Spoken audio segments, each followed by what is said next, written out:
গ্রীষ্মের প্রখর তাপে নাকাল রাজধানীবাসী। বিগত ২৪ ঘন্টায় দেশের সর্বোচ্চ তাপমাত্রা রেকর্ড করা হয়েছে চুয়াডাঙ্গায় ৪০.৪ ডিগ্রি সেলসিয়াস, যা ধারাবাহিকভাবে আরও বাড়তে পারে। রোদের প্রখর তাপে দুর্বিষহ হয়ে পড়েছে জনজীবন, জানিয়েছেন অসহনীয় গরমে দিশেহারা তারা। গরম, অতিরিক্ত গরম, সহ্য হয় না, অসহ্য। এই যে গরমের মধ্যে কিরাম গাড়িগুলো চালাবো, না চালায় তো উপায় নেই। গরমের মধ্যে তো কিছু করার যায় না, গাম কালে ফাওয়াতে পরে, মাথাতে ফাওয়া পরে, কিছু করার যায় না, দোয়ানদারি করা যায় না গামে। প্রাকৃতিক এবং মানবসৃষ্ট নানা কারণে দিনকে দিন বেড়েই চলেছে তাপমাত্রার পারদ, যা অব্যাহত থাকতে পারে পুরো এপ্রিল মাস জুড়ে। তবে কোথাও কোথাও ঝড়ো হাওয়া সহ হালকা থেকে মাঝারি ধরনের বৃষ্টির সম্ভাবনা রয়েছে বলে জানায় আবহাওয়া অধিদপ্তর।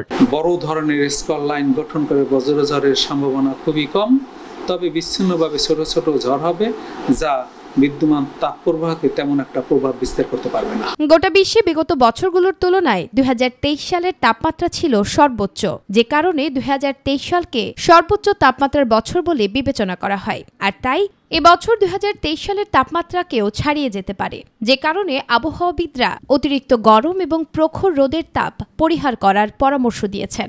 এখন সারা বাংলাদেশ ব্যাপী ৩৬ থেকে ৪০.৪ ডিগ্রি সেলসিয়াসের মধ্যে ওঠানামা করছে, কিন্তু এই তাপমাত্রাই অনুভব হচ্ছে ৪২ থেকে ৪৬ ডিগ্রি সেলসিয়াসের মতো। সূর্যের প্রখর আলো থাকে দুপুর ১২টা থেকে ৪টা পর্যন্ত। এই প্রখর সূর্যের আলো এড়িয়ে চলতে হবে, প্রচুর পরিমাণে পানি পান করতে হবে। এই ২০২৪ সালও পৃথিবীতে উত্তপ্ত বছর হিসেবে বিবেচিত হবে। নুসরাত শারমিন, মাই টিভি, ঢাকা।